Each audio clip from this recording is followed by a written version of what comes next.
Paris ऑलिम्पिकच्या भालाफेक स्पर्धेत नीरज चोप्रा यानं रौप्य पदकाला गवसणी घातलेली आहे।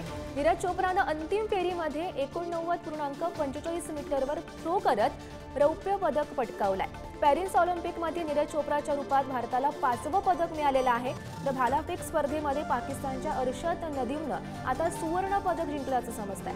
92.97 मीटरवर थ्रो करत पाकिस्तानच्या अर्शद नदीमनं आता इतिहास रचलाय।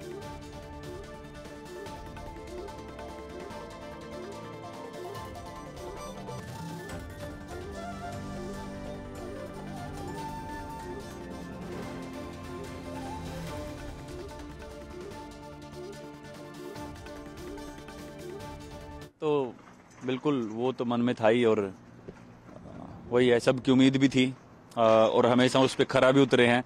लेकिन वही है, स्पोर्ट्स है और ये चीज़ एक्सेप्ट करनी पड़ेगी क्योंकि वही सबसे सही रहेगा। इस चीज़ को एक्सेप्ट करो कि हाँ, आज शायद अपना दिन नहीं था और हमेशा बहुत अच्छा रहा है और आगे आने वाले टाइम में भी अच्छा रहेगा।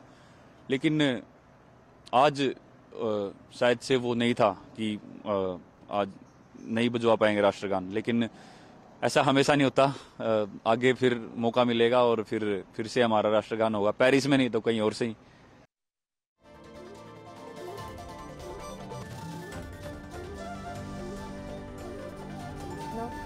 रौप्य पदक आता पटकावलेलं आहे।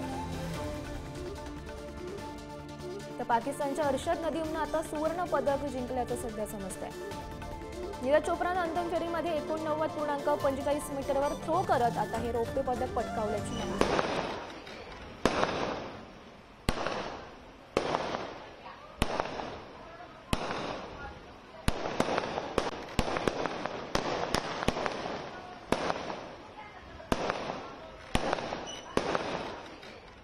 तर या संदर्भात अधिकची माहिती जाणून घेऊयात। आमचे प्रतिनिधी विक्रांत पाटील सध्या आपल्या सोबत आहेत। विक्रांत, संपूर्ण भारतीयांसाठी अभिमानास्पद अशी बातमी म्हणावी लागेल।